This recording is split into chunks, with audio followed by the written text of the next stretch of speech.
Super Metroid is the best Super Nintendo game I ever played, and considering the only other game I played on that system was the Kirby Superstar remake on the DS, that's high praise. And what's so weird about it was that this game frustrated me to no end. Metroid, not Kirby.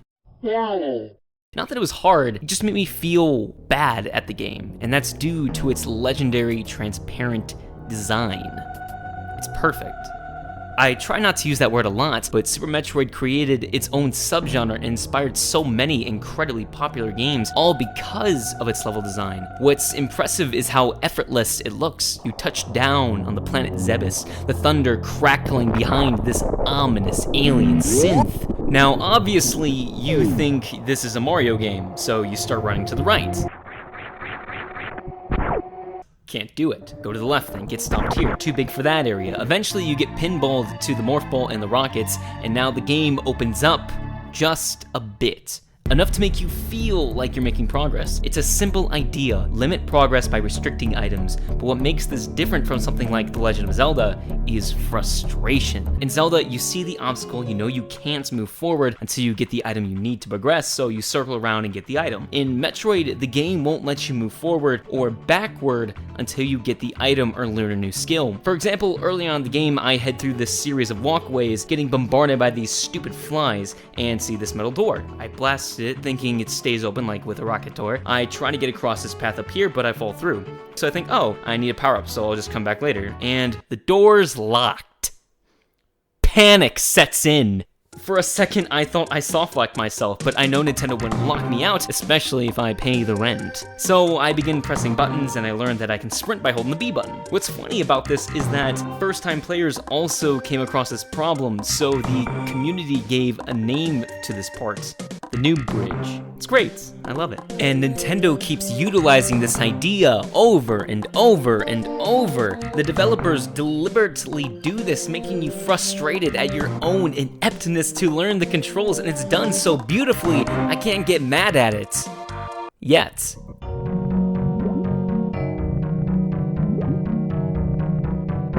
The biggest issue I had was platforming, especially on the fire and water level. What's so interesting is that the game never really punishes your health. Falling an enemy hits deal only a little damage, and recovering that health is never an issue. But the frustration of messing up a jump or not hitting an enemy in time is what makes this game so annoying. You slowly begin to despise the world with every mistake you make. However, this is where Metroid's magic truly shines, and how does it do that? By smashing the like button. I'm just kidding, it's through the power-ups, but you should still like the video.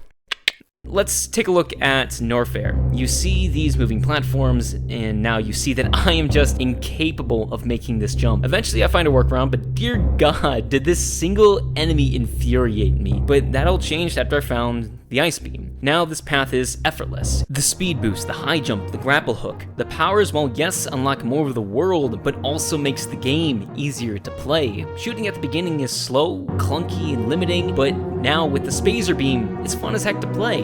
Not good at making your jumps? No problem. Let's just get rid of gravity.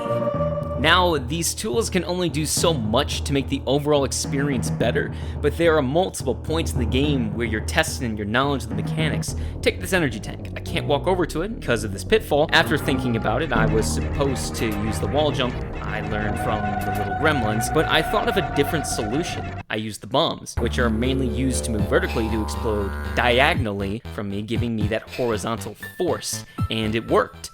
And there are more and more areas that beg you to experiment. And by the end of the game, you go from this inexperienced noob to feeling like an enlightened master. You may have feared world, but now world fears you. Super Metroid is amazing. I think of it as I think of Homer's Odyssey. Far from perfect, full of stuff you've seen 1,000 times, but it's only familiar because it wrote the formula.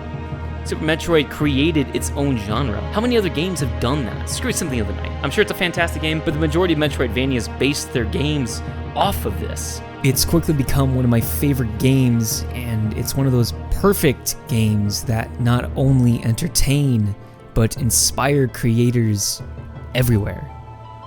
And that is truly amazing.